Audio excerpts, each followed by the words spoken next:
Sovereign citizens, the authorization package and non-UCC filings.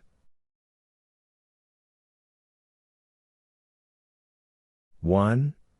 Establishing jurisdiction through birth and baptismal records.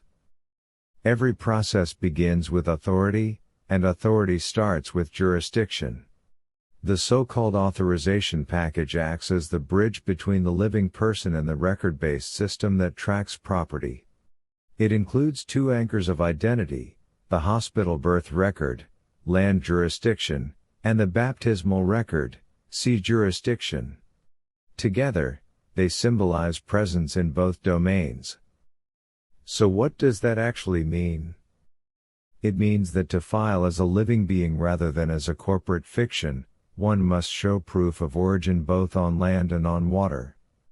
The birth record ties to soil, the baptismal certificate ties to the vessel, the human body recognized in maritime commerce. In practice, this dual recognition asserts full capacity. The filer is both the landowner and the navigator. Footnote: the pairing of birth and baptismal records symbolizes the claimant standing over both civil and maritime domains. 2. The non-UCC filing as a declaration of ownership. A non-UCC filing differs from a standard financing statement. It doesn't register a commercial lien under state code, it declares ownership outside it. Each document, such as a driver's license or vehicle title, is treated as a separate certificate of property. The filer records these instruments not with the Secretary of State but directly through registered mail to the originating agency, the Department of Transportation, the Bureau of Vital Statistics, or similar custodians. So what does that actually mean?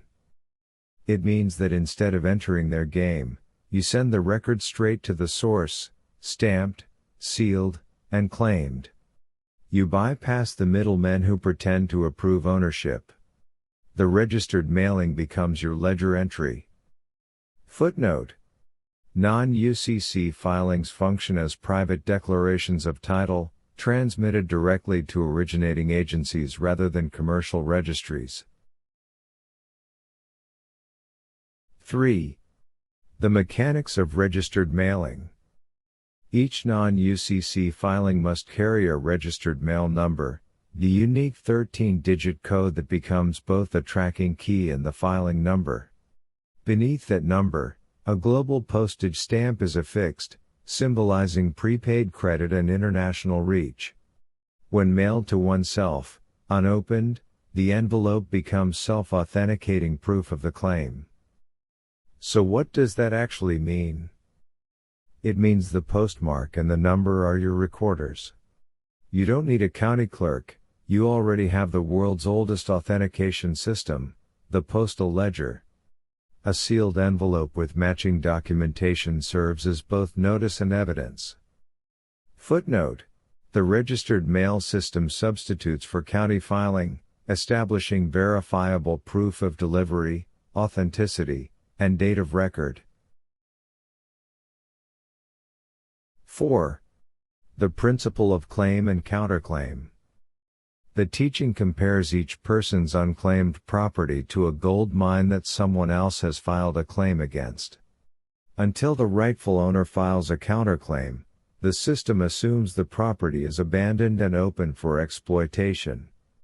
Once a proper claim and lien are filed, competing interests must cease until liquidation occurs. So what does that actually mean?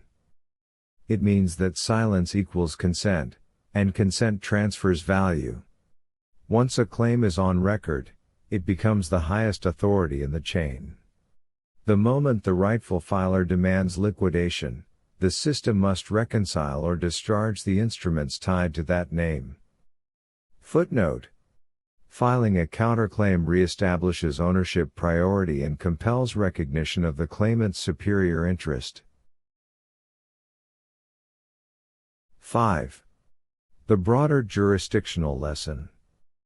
The discussion uses humor to remind filers that they are not corporations. They are princes of land and sea. The lesson isn't literal nobility, it's functional sovereignty. The act of baptism symbolizes the vessel's christening, a declaration that the living being floats above corporate water rather than sinks beneath it. So what does that actually mean? It means identity isn't granted by the system, it's reclaimed from it.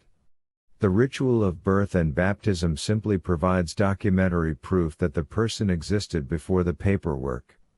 Once that's shown, every filing becomes an act of correction, not creation. Footnote: the land and sea analogy frames the individual as both natural person and navigational entity, restoring jurisdiction to the living claimant.